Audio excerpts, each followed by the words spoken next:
धूम्रलोचन प्राचीन काल का प्रसिद्ध दैत्य था, जिसको धूम्र विलोचन के नाम से भी पुकारा जाता है, जो प्रजापति कश्यप का उनकी पत्नी दीति के गर्भ से उत्पन्न हुआ पुत्र था। वह वज्रांग, अरुण, हयग्रीव, हिरण्यकश्यपु, हिरण्याक्ष। धूम्रलोचन प्राचीन काल का प्रसिद्ध दैत्य था, जिसको धूम्र विलोचन के नाम से भी पुकारा जाता है, जो प्रजापति कश्यप का उनकी पत्नी दीति के गर्भ से उत्पन्न हुआ पुत्र था। वह वज्रांग, अरुण, हयग्रीव, हिरण्यकश्यपु, हिरण्याक्ष और रक्तबीज का छोटा भाई तथा महिषासुर का सौतेला भाई था। धूम्रलोचन ने अपने सौतेले भाई रंभ के पुत्र महिषासुर की ओर से देवी मां भगवती आदि शक्ति जगदम्बा के विरुद्ध युद्ध किया था। जब माता को उसने अपनी धुएं की शक्ति से बेहोश करना चाहा, तो माता काली रूप में प्रकट होकर उस धुएं को अपने पेट में समाहित कर लेती है और धूम्रलोचन का वध कर देती है।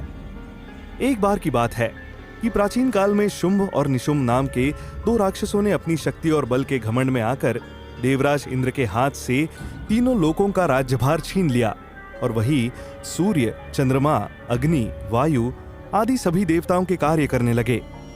इन राक्षसों के डर से देवताओं को स्वर्ग से बाहर भागना पड़ा। तब देवताओं को आदि शक्ति का दिया हुआ वरदान याद आया कि जब भी देवताओं पर संकट आएगा तो वह स्वयं प्रकट होकर उनके संकट दूर करेंगी। तब सारे देवता गिरिराज हिमालय पर गए और आदि शक्ति भगवती मां जगदम्बा की स्तुति करने लगे। उधर दूसरी तरफ अपनी संस्कृति के वैभव काल में जब मनुष्य धर्म के वास्तविक स्वरूप को जानता था और अपने जीवन का उद्देश्य समझता था, उन्हीं दिनों महर्षि कत के वंश में कुलश्रेष्ठ ऋषि कात्यायन का जन्म हुआ। वेद वेदांग के ज्ञान से परिपूर्ण ऋषि कात्यायन की कुटिया अग्निहोत्र से सुगंधित रहती और कई शिष्य उनसे जीवन दर्शन का ज्ञान लेने आते थे। ऋषि पत्नी आश्रम के संचालन में खूब सहयोग करती और भगवती का स्मरण करते हुए दंपति जीवन यापन कर रहे थे। ऋषि पत्नी संतोषी प्रवृत्ति की थी, लेकिन संतान न होने से दुखी रहती थी। एक दिन दैवयोग से दंपति संतान के विषय में बात कर रहे थे कि ऋषि पत्नी ने तेजवान पुत्र की कामना की, तो वह आदि शक्ति जगदम्बा की तपस्या करने लगी। सालों साल तक धूप, वर्षा और शीत सहकर तपस्या करने से कात्यायन ऋषि कमजोर हो चले थे, लेकिन उन्होंने संकल्प नहीं छोड़ा। भक्त की ऐसी तल्लीनता और संकल्प शक्ति देख भगवती द्रवित हो उठी और ज्योति स्वरूप में दर्शन दिए। उनके प्रकट होते ही ऋषि में एक तेज आ गया। देवी मां भगवती आदि शक्ति जगदम्बा ने उन्हें वरदान मांगने को कहा। हे ऋषि, मैं तुम्हारी तपस्या से प्रसन्न हूँ। तुम्हें क्या वरदान दूं? हे माँ, मुझे आपके समान तेजवान पुत्री की इच्छा है। यह मेरी इच्छा पूरी हो जाए, ऐसा वरदान दीजिए। हे ऋषिवर, कुछ समय में जगत कल्याण के लिए मैं आपके पुत्री रूप में जन्म लूंगी और आपके ही नाम से कात्यायनी कहलाऊंगी। देवी के वचनों को प्रसाद समझ ऋषि आश्रम लौट आए। फिर कुछ समय के बाद उनके आश्रम में किलकारी गूंजी और चारों ओर का वातावरण आनंदित हो गया। देवी मां भगवती आदि शक्ति जगदम्बा ने कात्यायन ऋषि के यहाँ जन्म लिया। जब देवताओं ने हिमालय पर आदि शक्ति की ऐसी स्तुति की, उसी समय देवी पार्वती नहाने के लिए गंगा जी के तट पर वहां से जा रही थी। उन्होंने देवताओं से पूछा, हे देवगण, तुम यहाँ किसकी स्तुति कर रहे हो? हे मां, हम लोग शुभ और निशुंभ राक्षसों से सताए हुए हैं, इसलिए मां आदि शक्ति जगदम्बा की स्तुति कर रहे हैं। हे देवो, अब तुम सब लोग निश्चिंत हो जाओ। ऋषि कात्यायन के यहाँ आदि शक्ति जगदम्बा ने जन्म ले लिया है और वह ही तुम्हारे सभी कष्टों का निवारण करेगी। उधर धीरे धीरे शुंभ निशुंभ के अत्याचार भी बढ़ने लगे। एक दिन उनके भेजे राक्षस ऋषि आश्रम तक पहुंच आए। उन्होंने चारों ओर खूब हाहाकार मचाया और लोगों को प्रताड़ित करने लगे। देवी इसी अवसर की ताक में थी कि काल स्वयं शुभ निशुंभ को उन तक लेकर आए। इसके साथ ही वह उन्हें अवसर भी देना चाहती थी कि वो दोनों अपने राक्षस समाज के साथ अपनी भूल स्वीकार कर लें। इसके साथ ही भगवती का संकल्प देवताओं को पूर्ण रूप से अभयदान देने का था। इसके लिए चंडमुंड, धूम्र विलोचन और रक्तबीज जैसे राक्षसों का वध आवश्यक हो गया था।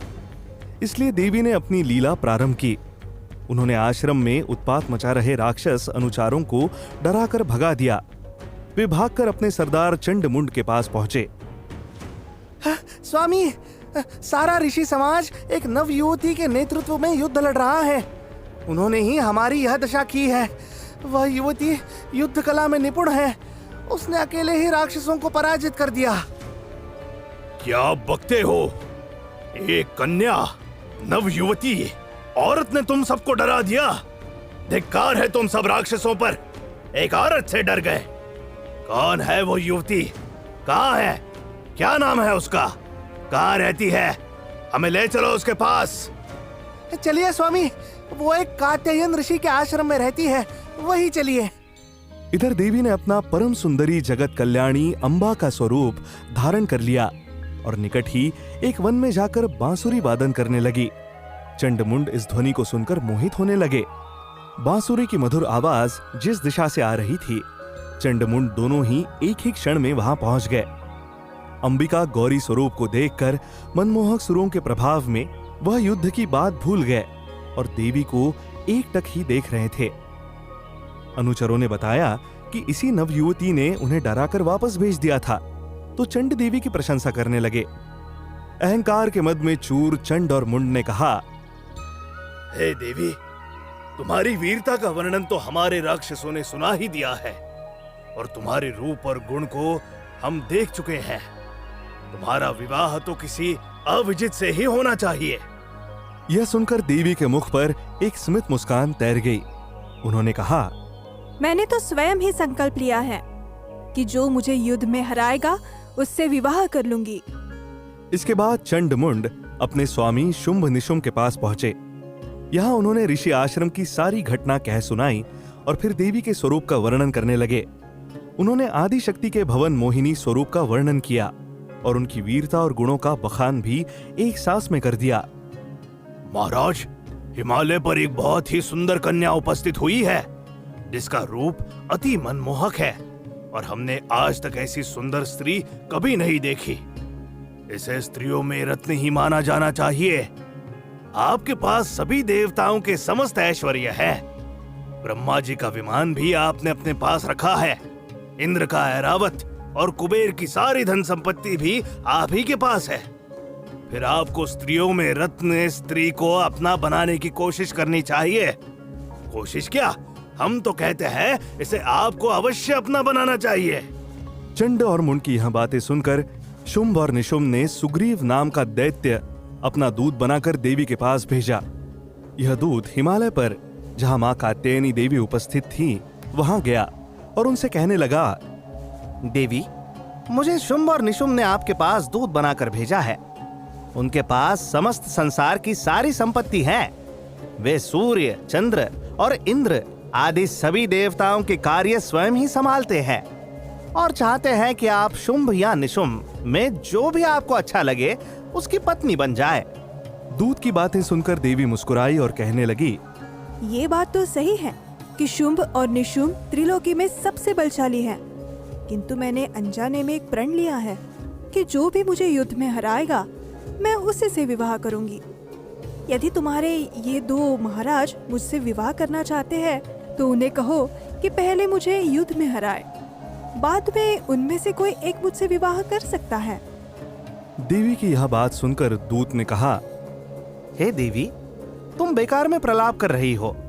जब देवता ही शुंभ और निशुंभ को नहीं हरा सके तो तुम स्त्री होकर उनको क्या हरा पाओगी? परंतु मैंने संकल्प लिया है, इसलिए शुंभ निशुंभ को मुझसे युद्ध करना होगा और मुझे जीत कर दिखाए। यह सुनकर दूत वापस शुंभ और निशुंभ के पास चला गया और जैसा देवी ने कहा था वैसा ही उन दोनों को कह सुनाया। यह सुनते सुनते शुंभ के मन में देवी को प्राप्त करने की इच्छा होने लगी। इसके बाद जैसे ही चंड ने युद्ध में हराकर देवी को जीतने वाली चुनौती बताई तो दोनों दैत्य भाइयों का अहंकार जाग उठा। युद्ध की चुनौती सुनकर काल के वशीभूत होकर शुंभ ने कहा, क्या उस एक स्त्री का यह साहस कि हमें चुनौती दे? उसे तो हमारा एक दूत ही खींच लाएगा। ये कहकर शुंभ निशुंभ ने धूम्रलोचन को दूत बनाकर और विवाह का प्रस्ताव लेकर भेजा। धूम्रलोचन कुछ सैनिकों के साथ ऋषि कात्यायन के आश्रम की ओर देवी कात्यायनी से मिलने के लिए चला गया। उसे शुंभ का आदेश था कि वह देवी के सामने प्रस्ताव रखें और साथ ले आए। जब देवी उसकी बात ना माने तो उसे केश पकड़कर घसीट कर शुंभ के पास ले आए और उस दुस्साहसी युवती की रक्षा कर रहे देवों गंधर्वों का वध कर दे। देवी के सामने पहुंचकर धूम्रलोचन तरह तरह से शुंभ के बारे में बखान करने लगे। उसे इंद्रजीत बताया और स्वर्ग का अधिपति कहा। असुरों में सबसे महान और सृष्टि का सबसे वीर योद्धा बताने लगे। इसके बाद देवी के सामने विवाह का प्रस्ताव रखा तो देवी ने कहा, हे राक्षस, जाकर अपने स्वामी से कहो पहले मुझे युद्ध में जीत ले, फिर बाद में विवाह का विचार करे। यह सुनकर धूम्रलोचन भड़क गया और क्रोधावश कहने लगा, ए कन्या, मुझे विवश मत कर, अन्यथा तेरे केश पकड़कर घसीटते हुए ले जाऊंगा। देवी ने अट्टहास करते हुए कहा, मैं अपने संकल्प पर अटल हूँ रे मूर्ख, तू ये भी करके देख ले। धूम्रलोचन देवी से युद्ध करने लगा। देवी ने उसकी सारी सेना का क्षण भर में ही अंत कर दिया और केवल एक हुंकार मात्र से धूम्रलोचन का वध कर दिया। इस तरह देवी ने धूम्रलोचन नामक शुंभ और निशुंभ के सेनापति का अंत किया। जब धूम्रविलोचन का सेना सहित नाश हो गया तो कुछ राक्षस जान बचाकर शुंभ निशुंभ के पास गए और उनको बताया, महाराज, धूम्रविलोचन का उस स्त्री ने वध कर दिया है। क्या क्या कह रहे हो? हाँ महाराज, सेनापति धूम्रविलोचन उस औरत के साथ युद्ध में मारे गए और तमाम सेना भी भस्म हो गई। क्या वो औरत इतनी बलवान है या देवता उसकी सहायता करने के लिए उधर से युद्ध करने आए थे? महाराज, कोई देवता उसके मदद के लिए नहीं आए थे, उसने अकेले ही सारी सेना को नष्ट कर दिया। कैसी औरत है वो जो हमारे बड़े बड़े राक्षसों का नाश कर देती है? धूम्रविलोचन जैसे बलशाली सेनापति को उसने मार डाला। शुंभ निशुंभ के सेनापति धूम्रविलोचन के साथ युद्ध में देवी भगवती जगदम्बा ने सेनापति धूम्रलोचन का अंत कर दिया। यह सुनकर शुंभ और निशुंभ बहुत ही क्रोधित हुए और चंडमुंड नाम के दैत्यों को आदेश दिया कि तुम दोनों जाओ हिमालय में जहां कहीं भी वह स्त्री रहती है और उसे युद्ध से परास्त करके पकड़ के ले आओ। अगर वह युद्ध में मारी गई तो उसका मृत शरीर भी लेकर आना, परंतु खाली हाथ मत लौटना। शुंभ और निशुंभ का आदेश पाकर चंड और मुंड देवी के साथ युद्ध करने के लिए एक बड़ी सेना लेकर उस स्थान पर गए जहां पर देवी भगवती ध्यान मुद्रा में बैठी थी। देवी को इस तरह बैठा देख चंड और मुंड के आदेश पर उसकी सेना के सारे असुर उस ध्यान मुद्रा में बैठी मां भगवती जगदम्बा पर आक्रमण करने के लिए दौड़ पड़े। तब देवी को बहुत क्रोध आया और उससे उनका ललाट लाल हो गया। तभी उनके ललाट से विकराल रूप वाली काली प्रकट हुई जो हाथ में फरसा लिए हुए थी। मां काली के गले में नर मुंडों की माला और शरीर पर चीते के चर्म का वस्त्र पहने हुए दिखाई दे रही थी। उस देवी ने असुरों की सेना को हाथ में पकड़कर अपने मुंह में डालना आरंभ कर दिया। एक ही बार में कई हाथी और असुरों को अपने मुंह में डाल लेती और उन्हें चबा डालती। इस प्रकार देवी मां काली ने असुरों की सारी सेना का अंत किया। चंड और मुंड ने अपने राजा शुंभ निशुंभ के पास संदेश भेजा और अतिरिक्त सेना भेजने के लिए कहा। तब शुंभ की आज्ञा पाकर वे दोनों चंड मुंड दैत्य एक विशाल चतुरंगिणी सेना के साथ अस्त्र शस्त्रों से सुसज्जित हो देवी मां भगवती आदिशक्ति जगदम्बा से युद्ध करने के लिए चल पड़े। उन्होंने देखा कि हिमालय पर्वत के सुवर्ण में ऊंचे शिखर पर मां जगदम्बा सिंह पर सवार बैठी हैं। वो सब देवी को देखकर उनकी तरफ हमला करने के लिए दौड़ पड़े। हिमालय पहाड़ की चोटी पर शेर पर बैठी मां मंद मंद मुस्कुरा रही थी। वह सोच रही थी कि अभी कुछ समय पहले ही इन राक्षसों की इतनी बड़ी सेना का हमने संहार किया, फिर भी ये राक्षस लोग डरे नहीं और फिर से मरने के लिए आ खड़े हुए हैं। उधर देवी मां दुर्गा को देखकर दैत्य लोग तत्परता से पकड़ने का प्रयत्न कर रहे थे। किसी ने धनुष तान लिया, किसी ने तलवार संभाली और कुछ लोग देवी के पास जाकर खड़े हो गए। तब मां जगदम्बा अंबिका ने उन शत्रुओं के ऊपर बड़ा क्रोध किया। उस समय क्रोध के कारण उनका मुख काला पड़ गया। क्रोध के कारण उनके ललाट में भौहें टेढ़ी हो गई और वहां से तुरंत विकराल मुख वाली मां काली प्रकट हुई जो तलवार और पाश लिए हुए थी और वे विचित्र खटवांग धारण किए और चीते के चर्म की साड़ी पहने नरमुंडों की माला से विभूषित थी। उनके शरीर का मांस सूख गया था, केवल हड्डियों का ढांचा था, जिससे वे अत्यंत भयंकर जान पड़ती थी। इस प्रकार वे और भी डरावनी प्रतीत होती थीं। उनकी आंखें भीतर को फंसी हुई और कुछ लाल थी। वे अपनी भयंकर गर्जना से संपूर्ण दिशाओं को गुंजा रही थी। बड़े बड़े दैत्यों का वध करती हुई वे कालिका देवी बड़े वेग से उस सेना पर टूट पड़ी और उन सबको मार मार कर भक्षण करने लगी।